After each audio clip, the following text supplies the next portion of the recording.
Zimbabwe's President Robert Mugabe lashed out at Western countries over their gender equity record. Speaking on the sidelines of the AU summit in Addis Ababa, he said Africa needs no lecture on gender equality.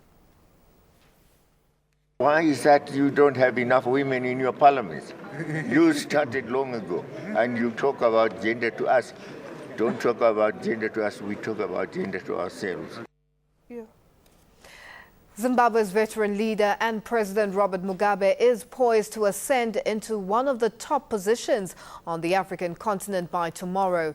African leaders are expected to elect President Mugabe, a choice critics say risks tarnishing the organization's reputation.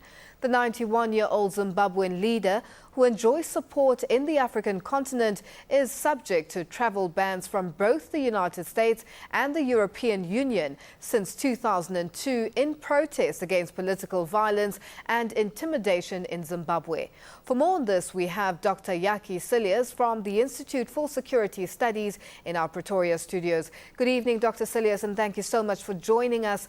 Is President Mugabe the right person for the job? Good evening, Lulu. Well, there's 3 minutes on the agenda tomorrow to elect him because this is an entirely procedural issue. The chairperson of the Africa Union rotates between the 5 regions of Africa. It is Southern Africa's turn, and President Mugabe is next in line. He's certainly not, he does not represent what Africa would like to represent, the future, but I think the problem here really is that there's no clear criteria for this rotating position. So he's next in line, he will be elected, it's purely a procedural issue, and he will serve as chair of the Africa Union. Now, how will his appointment impact the image of the AU as a progressive continental body? Well, Mugabe represents Africa's past. It represents what Africa is trying to get away from.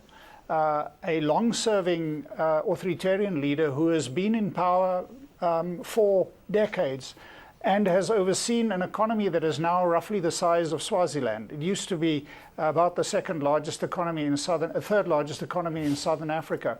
So he's something of an embarrassment, both within Addis Ababa and in the continent.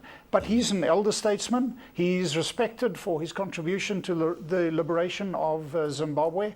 But he does not represent, I think, the kind of image that we would like to see, particularly around Agenda 2063, around NEPAD, around these issues that you've just been reporting on.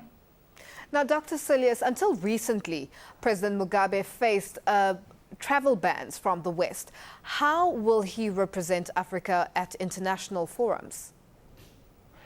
Well, I think that if he's invited, in terms of protocol, he will be provided, probably allowed to attend, but it will be, it won't be welcome. And probably there will be issues around visas for his wife and so on. So it will create sand in the machine. Instead of somebody that we can be proud of, that represents Africa, that represents the new era of the growing Africa, we have an elder statesman who has very little to offer for the future. And I don't think Africa's Western donors will really look towards him.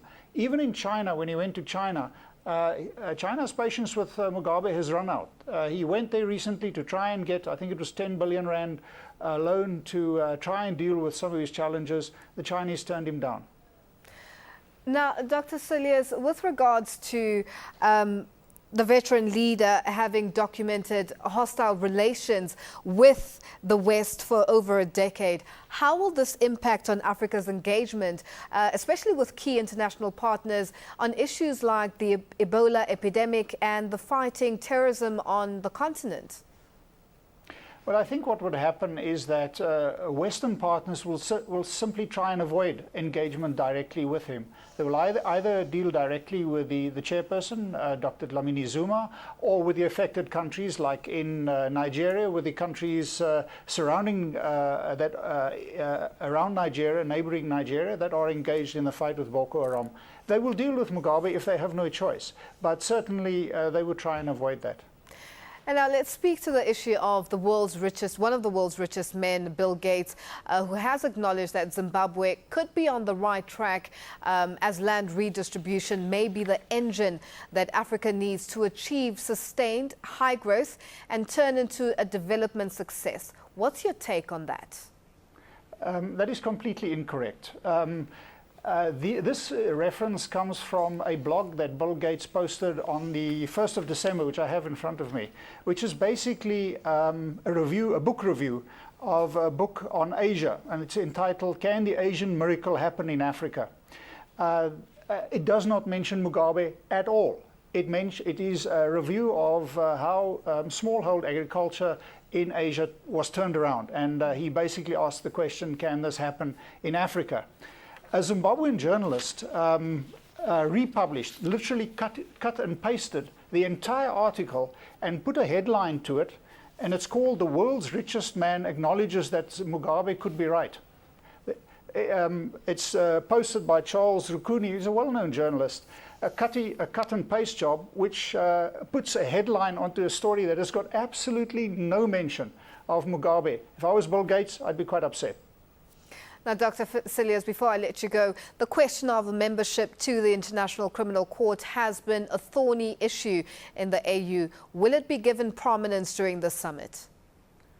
I don't know. This year I didn't go to Addis. I normally attend summits. It's an ongoing issue between Africa and the ICC. Africa feels that the ICC unfairly targets Africa, although most of the cases in front of the International Criminal Court are self-referrals.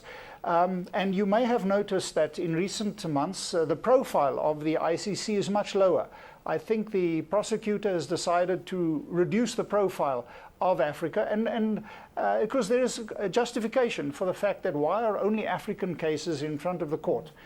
This is an issue that a number of countries, Sudan, Kenya, have pushed quite vehemently, but at the end of the day, more than 30 countries are members of the ICC. We helped to develop the ICC, and it seems like the steam out of the push to pull back from the ICC has temporarily died down, but I'm not in touch with what's happening in Addis at the moment when the summit starts tomorrow. Dr. Cilliers, thank you so much for joining us. That was our studio guest, Dr. Jakkie Cilliers from the Institute for Security Studies, speaking to us about the impending ascendancy of Zimbabwean President Robert Mugabe to the position of Chair of the African Union.